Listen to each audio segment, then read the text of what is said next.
For another installment on my teaching on Elijah, the prophet.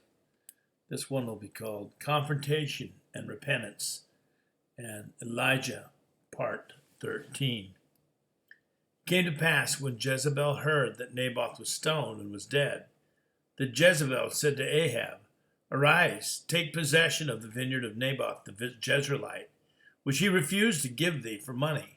For Naboth is not alive, he's dead." It came to pass, when Ahab heard that Naboth was dead, that Ahab rose up to go down to the vineyard of Naboth the Jezreelite to take possession of it. And the word of the Lord came to Elijah the Tishbite, saying, "Arise, go down to meet Ahab king of Israel, which is in Samaria. Behold, he's in the vineyard of Naboth, where he has gone down to possess it." 1 Kings 21:15-18. Now Naboth has been killed, stoned to death after that parody of a sham trial. Jezebel has accomplished this, using and abusing the law of Moses without even one scruple. In a stunningly haughty manner, she bids her husband to rise and take possession. The vineyard's now his. Ahab did as she commanded without asking any questions, and as if there was no God. At the same time, by the word of the Lord, the prophet of God is told to arise and to go to meet the king in the very vineyard. As the king arrived with his chief advisors to savor his new possession, insightful on Ahab's comments about Elijah being his enemy. I quote, "It was an admission indeed, in that moment of surprise, of his guilt and apprehension of the divine punishment announced. But it conjoined it with this, if not an excuse, yet as a countercharge, that Elijah was his personal enemy and had lain in wait for the occasion to call down divine judgment upon him." Edersheim, Bible History. And I quote from the Bible, "Thou shalt speak unto him, saying, Thus saith the Lord, have you killed and also taken possession? And you will speak unto him, saying, Thus saith the Lord, in the place where dogs licked the blood of Naboth, shall dogs lick thy blood, even thine."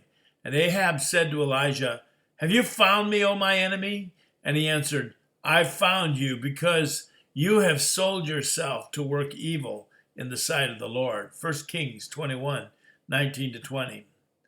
Ahab is the one who killed Naboth, a righteous Israelite, in the esteem of God and God's servant, the prophet Elijah. It wasn't just Jezebel.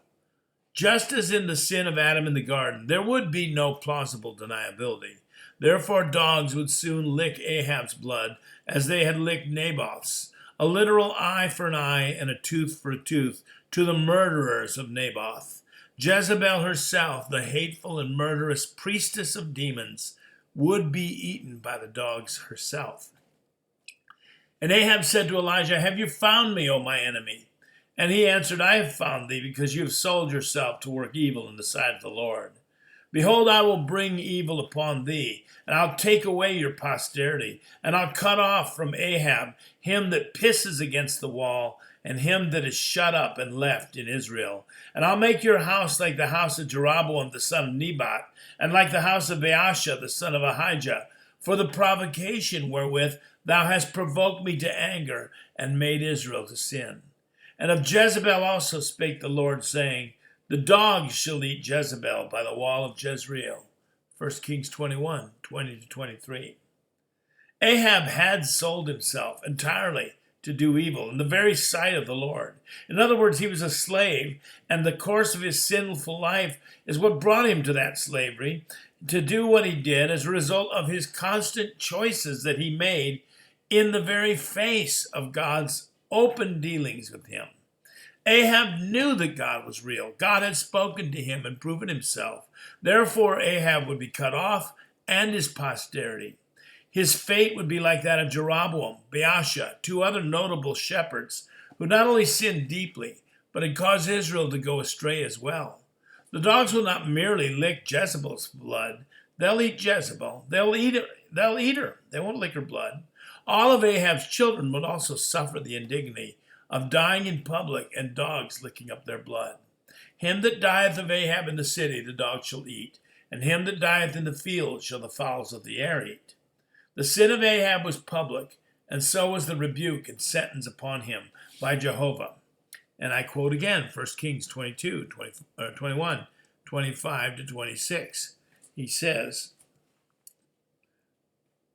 the sin of Ahab, but there was none like unto Ahab, which did sell himself to do evil in the sight of the Lord, whom Jezebel his wife stirred up.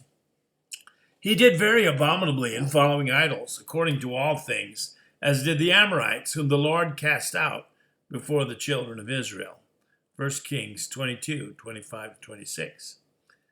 But the Lord is ever merciful and slow to anger, even against one who is sold out to evil, as was Ahab. The king seriously and sincerely demonstrated that the word of the Lord had actually found its mark once again and pierced his conscience by all the marks of Old Testament repentance, and that publicly. He rent his clothes, he put on sackcloth, he fasted, and under the heavy load of his perceived true moral guilt, he walked very softly. It came to pass when Ahab heard those words that he rent his clothes, he put sackcloth upon his flesh and fasted, and he lay in sackcloth and went softly. And the word of the Lord came to Elijah the Tishbite, saying, Do you see how Ahab humbled himself before me? Because he humbled himself before me, I will not bring the evil in his days, but in his son's days will I bring the evil upon his house. 1 Kings 22, 27 to 29. Now Ahab had brought judgment upon the nation, and it would surely come. And Ahab had brought judgment upon himself and his own house for his personal sins, such as Naboth. All of these demanded a righteous retribution. But in God's mercy, the judgment would be delayed. The axe would fall in the days of his son, and should he have repented, perhaps in the days of his son. Shalom, everybody.